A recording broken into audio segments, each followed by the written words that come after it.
ओम शांति। आज बाप दादा के 10 अप्रैल 2023 के साकार महावाक्य हैं। मीठे बच्चे, श्रेष्ठ बनने के लिए सदा श्रीमत पर चलते रहो। लक्ष्मी नारायण भी श्रीमत से इतने श्रेष्ठ बने हैं। श्रेष्ठ बनने के लिए सदा श्रीमत पर चलते रहो। लक्ष्मी नारायण भी श्रीमत से इतने श्रेष्ठ बने हैं। प्रश्न है, भक्ति में गौमुख का यादगार क्यों बनाया है?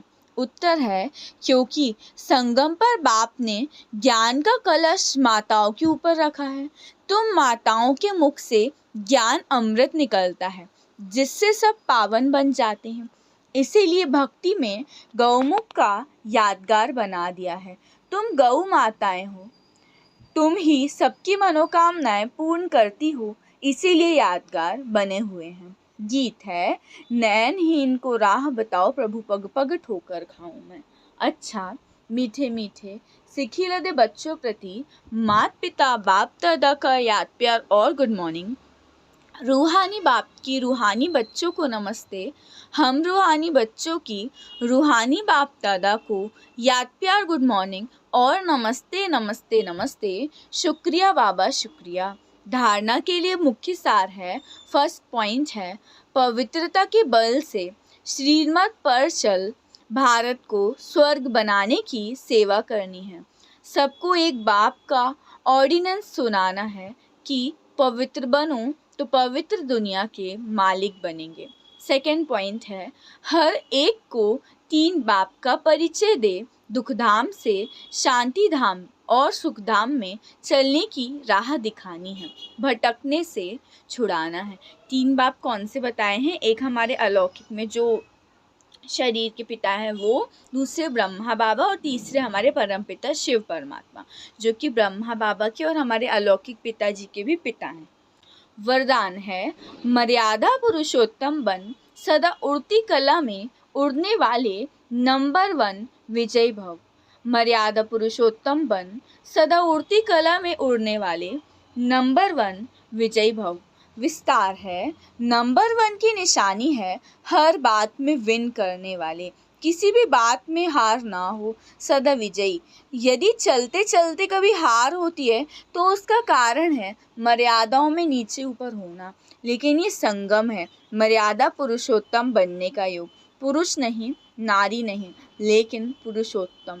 इसी स्मृति में सदा रहो तो उड़ती कला में जाते रहेंगे, नीचे नहीं रुकेंगे। उड़ती कला वाला सेकंड में सर्व समस्याएं पार कर लेगा। स्लोगन है, एक बाप के श्रेष्ठ संग में रहो तो दूसरा कोई संग प्रभाव नहीं डाल सकता।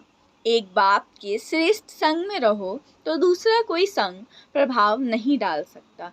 अब सुनते हैं मातेश्वरी जी के अनमोल महावाक्य। हम मनुष्य आत्माओं को पहले पहले कौन सी मुख्य पॉइंट बुद्धि में रखनी है, जिस पर खूब अटेंशन रखना है? पहले पहले तो अपने को ये पक्का निश्चय रखना है कि हमको बढ़ाने वाला कौन है। दूसरी पॉइंट है, हम सभी मनुष्य आत्माएं हैं और परमात्मा हमारा पिता है। हम आत्मा बच्चे और परमात्मा बाप दोनों अलग अलग चीज़ हैं। तीसरी पॉइंट है, ईश्वर बेअंत भी नहीं है, ईश्वर सर्वत्र भी नहीं है। अब यही नॉलेज बुद्धि में रखनी है। इसीलिए अपनी नॉलेज औरों से न्यारी है।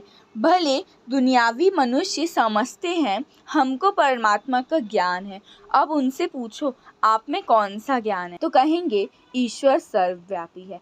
अब परमात्मा तो कहता है मेरा ज्ञान मेरे द्वारा ही मिलता है। जैसे बैरिस्टर द्वारा बैरिस्ट्री, डॉक्टर द्वारा डॉक्टरी सीखी जाती है, भल वहाँ बैरिस्टर भी अनेक होते हैं। एक बैरिस्टर से ना पढ़ा तो दूसरा पढ़ाएगा, एक डॉक्टर से ना पढ़ा तो दूसरा डॉक्टर पढ़ाएगा, मगर ये ईश्वरीय नॉलेज सिवाय एक परमात्मा बगैर कोई भी मनुष्य आत्मा, चाहे साधु संत महात्मा हो, वो नहीं पढ़ा सकता। क्योंकि डॉक्टर अनेक हैं, बैरिस्टर अनेक हैं, हर चीज़ के जितने भी एम्प्लॉय हैं वो अनेक हैं, पर परमात्मा एक ही है। तो एक परमात्मा के सिवाय उनका ज्ञान और कोई दे ही नहीं सकता। तो हम कैसे समझें इन्हों में कोई परमात्मा का ज्ञान है?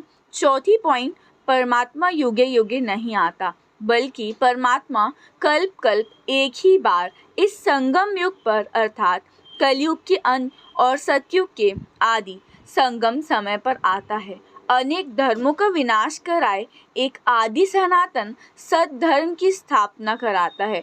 अब लोग कैसे कहते हैं कि परमात्मा युगे युगे आता है, और ऐसे भी कहते हैं गीता का भगवान श्री कृष्ण वो द्वापर में आया।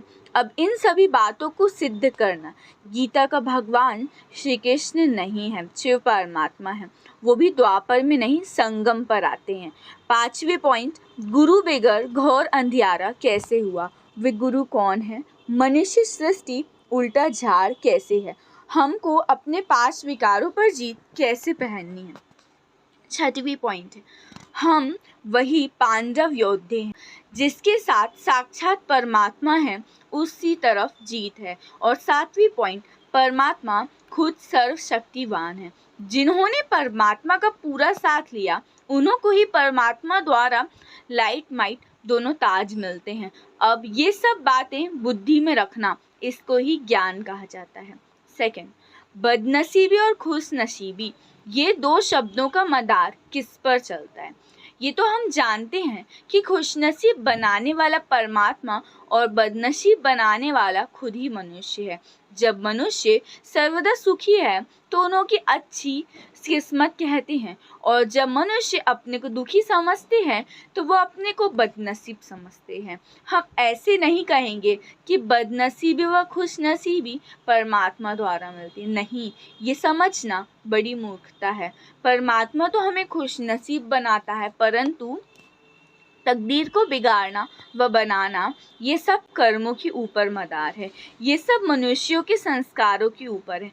हम कहते हैं ना कि दुख हरता सुख करता तू ही है, तो हम भगवान को जब अपने मुख से कहते हैं कि आप दुख हरता हो और सुख करता हो, फिर भी उसके बाद कहते हैं लोग कि दुख और सुख भगवान दोनों देते हैं, तो ये कहाँ का न्याय है या कहाँ की समझदारी है? तो भगवान यही कहते हैं कि आप समझदार बनो। बदनसीब बनाने वाला खुद मनुष्य है, अपने कर्मों के द्वारा बनता है। भगवान जो है परमात्मा है, वो हमसे बहुत प्यार करते हैं, वो हमें सिर्फ खुश नसीब बनाने का काम करते हैं।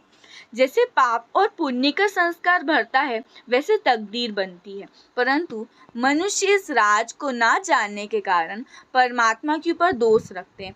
अब देखो, मनुष्य अपने को सुखी करने के लिए माया के कितने तरीके निकालते हैं, फिर उस माया से ही कोई अपने को सुखी समझते, कोई फिर उस माया का संन्यास कर छोड़ने से अपने को सुखी समझते हैं।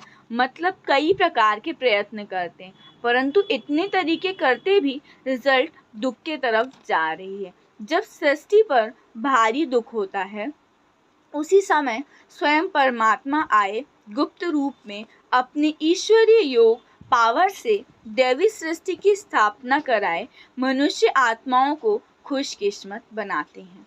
अच्छा, ओम शांति, ओम शांति, ओम शांति।